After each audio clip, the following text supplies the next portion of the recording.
قبیلہ زبید کا ایک شخص مکے آیا، زبیدی۔ ایک مکے میں منڈی لگتی تھی، اس کا نام تھا حضورہ۔ یہ جو حضورہ منڈی تھی، اس منڈی پر ابو جہل کا قبضہ تھا۔ آج کل تو نہیں قبضہ ہوتا منڈیوں پر کسی کا، حضورہ نامی منڈی پہ نا ابو جہل کا قبضہ تھا۔ اونٹ بڑے خوبصورت تھے، شاندار تھے۔ اس نے کہا میں نے بولی دینی۔ ابو جہل نے اعلان کیا خبردار کوئی بولی نہ دے۔ بڑی دور تھا قبیلہ زبید، وہ آدمی واپس لے جا نہیں سکتا تھا، مجبور ہو گیا۔ ابو جہل کہنے لگا چوتھا حصہ قیمت دوں گا اور اونٹ تمہیں دے کے جانے پڑیں گے، یعنی اگر لاکھ کے ہیں تو 25,000 کے دو۔ بندہ بڑا پریشان ہوا، چودھریوں سے بات کی تو کہنے لگے بدماش بڑا ہے، ہم شریف لوگ ہیں، شریف اور بزدل میں، بزدلی کو شرافت کا نام نہ دو، پکی بات کر رہا ہوں، شریف اور بزدل میں شریف ضرور بنو پر بزدل نہ بنو۔ جی ہم جی شریف لوگ ہیں جی، وہ کیا مطلب؟ کوئی پاس نہ آیا، وہ بیچارہ نہ کونے میں بیٹھ کے رونے لگ گیا، کہنے لگا میں کدھر جاؤں یارو، میں واپس بھی نہیں لے جا سکتا، اور چوتھے حصے میں دے کیسے جاؤں، اتنا نقصان۔ وہ رو رہا تھا تو کہیں حضرت زید بن ارقم نے سن لیا۔ آپ فرمانے لگے کیوں روتا ہے؟ کہنے لگا یار میں نے تو اہل عرب کی تعریف سنی تھی، میرے ساتھ کھڑا ہی کوئی نہیں ہوتا۔ تو آپ فرمانے لگے تو نے عربی دیکھا ہی کب ہے؟ اگر کائنات کا حسین و جمیل عربی دیکھنا ہے تو جا حرم مکہ میں بیٹھا ہے، مکھ چند بدر شاشانی ہے تے متھے چمک دی لاٹ نورانی، کالی زلف تے اکھ مستانی، مخمور اکھی ہیں نا مت بریاں سبحان اللہ، ما اجمل کا ما احسن کا ما اکمل، کتھے مہر علی تے کتھے تیری ثنا، مشتاق اکھی کتھے جال۔ تو نے دیکھا کب ہے؟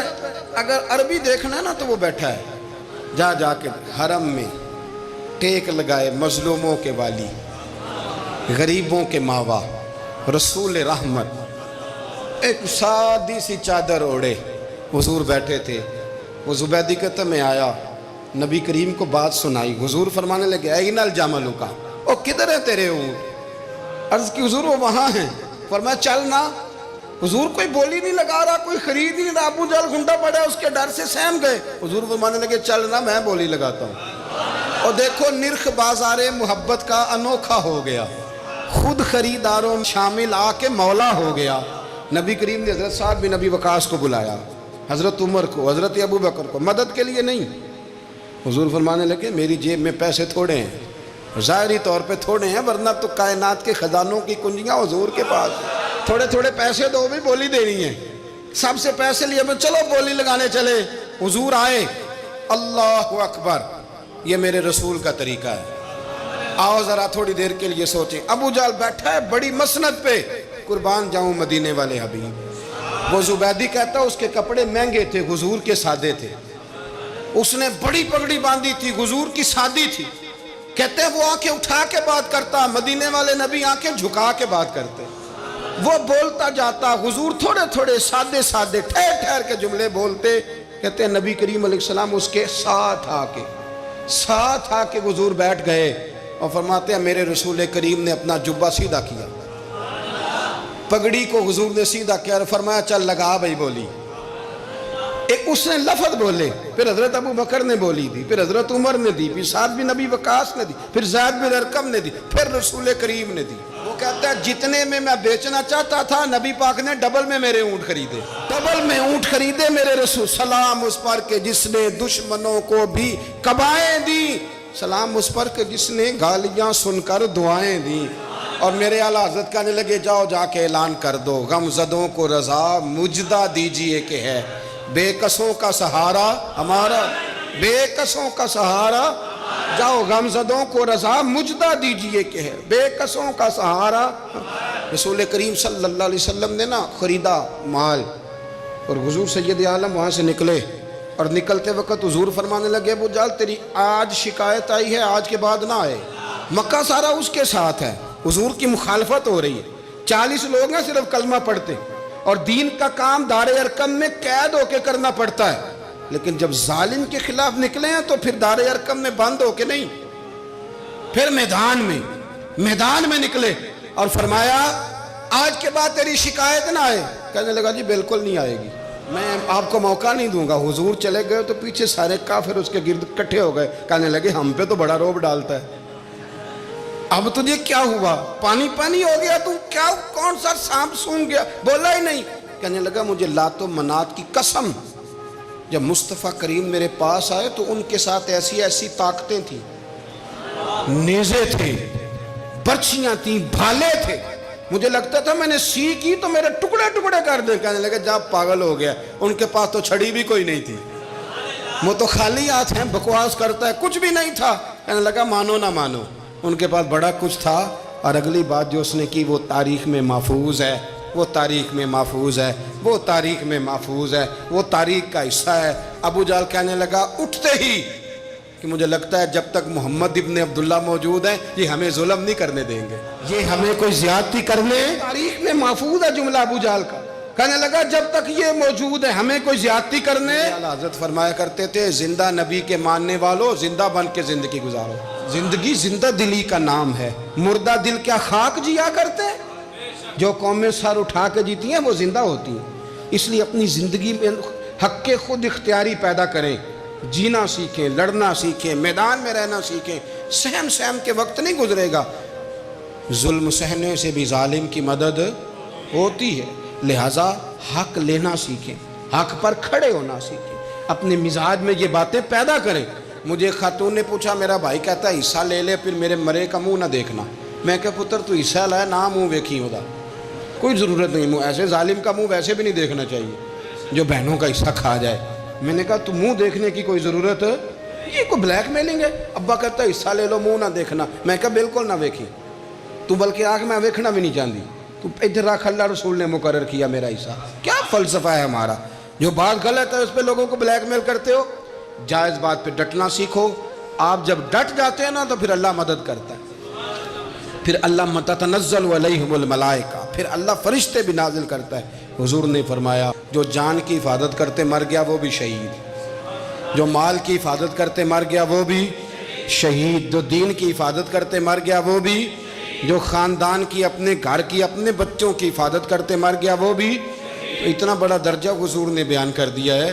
تو کبھی بھی زندگی میں ظالم کے سامنے سرنگو نہ ہونا, کچے پلپلے ہونے کا کبھی بھی اظہار نہ کرنا. بنی اسرائیل کا ایک بادشاہ تھا, محل اس نے اپنا تعمیر کرنا تھا. یہاں ہمارے ہاں پتہ کیا ہوتا ہے, یہاں ہمارے ہاں اللہ تعالیٰ خیر کرے پورے کے پورے گاؤں سوسائٹیاں بنانے کے لیے اٹھا دیے جاتے ہیں. یہاں کہتے ہیں کہ ہم باؤنڈری کرنے لگے ہیں, اگر زمین ہمیں نہیں دو گے تو بند کر دیں گے راستہ ہی تمہارا, کیونکہ ہم نے آگے سے بھی خرید لی اور پیچھے سے بھی.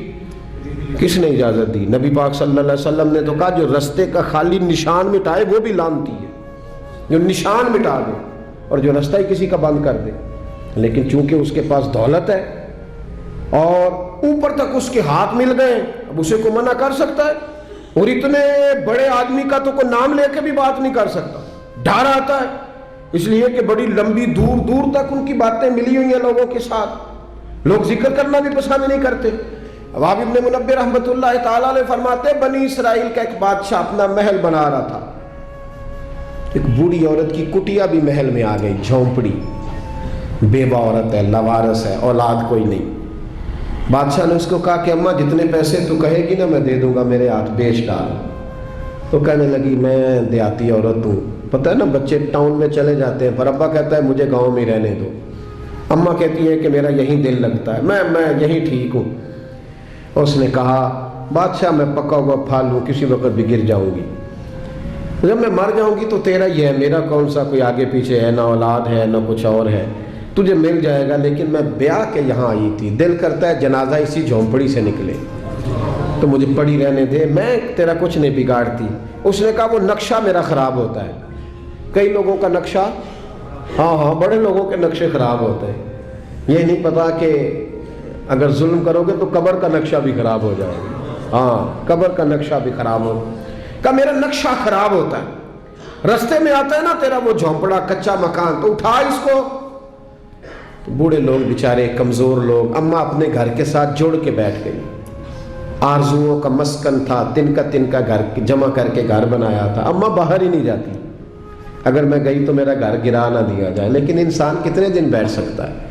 کئی دن گھر سے چمٹی رہی, آخر ایک دن انسانی ضرورت کی خاطر گھر سے باہر نکلی، چند گھنٹے دور گئی تھی. بادشاہ نے پہلے سے بندوبست کیا تھا کہ جیسے نکل جائے نا تو بلڈوزر چلا دینا، جو اس وقت سہولت تھی گرانا فٹافٹ. ہم کو پتا جنہوں نے قبضہ کرنا ہوتا ہے وہ تو رات کو دیواریں بنا کے چھت بھی ڈال لیتے ہیں. جنہوں قبضہ کرنا ہوتا ہے نا جی، اور رات میں ہی ساری تیاری مکمل ہوتی ہے، دیواریں چن کے اور چھت بھی ڈل جاتی ہے، تالا بھی لگ جاتا ہے، گیٹ بھی، سب کچھ ٹھیک ہو جاتا ہے، راتوں رات ہی نظام ہو جاتا ہے. فوراً گرا دیا اس کا مکان. اماں چند گھنٹوں کے بعد آئی. حضرت وہب ابن منبہ کہتے ہیں پھر اس نے جو دعا مانگی تو پھر ہل گئے زمین و آسمان. بوڑھی تھی نا اور مظلوم تھی، اور میرے نبی کریم علیہ السلام نے فرمایا جب مظلوم ہاتھ اٹھاتا ہے تو پھر رب کریم اس کی دعا کو ضرور قبول فرماتا ہے. اس عورت نے ہاتھ اٹھائے اور دعا مانگی، کہنے لگی اے اللہ میں تو موجود نہیں تھی پر تو موجود تھا نا، عرش کے مالک میں تو موجود نہیں تھی پر تو موجود تھا. مالک تیرے ہوتے ہوئے میرا غریب کا گھر گر گیا. رب کریم نے حضرت جبریل امین کو حکم دیا کہ ذرا دوڑ کے جا اور اس بادشاہ کا محل اٹھا کے اس کے اوپر گرا دے اور یہ بستی تباہ کر دے. جن لوگوں نے ایک مظلوم کی ساری کٹیاں بہا دی، کہا وہ محل، وہ مستری، وہ ساتھ شامل ہونے والے، وہ انجینئر، وہ ایک ہی جگہ تباہ کر دیے گئے. اور میرے نبی کریم صلی اللہ علیہ وسلم کا فرمان نسائی میں موجود ہے کہ اگر کسی ایک شخص کے قتل میں سارا قبیلہ بھی شامل ہوگا تو اللہ سب کو سزا دے گا.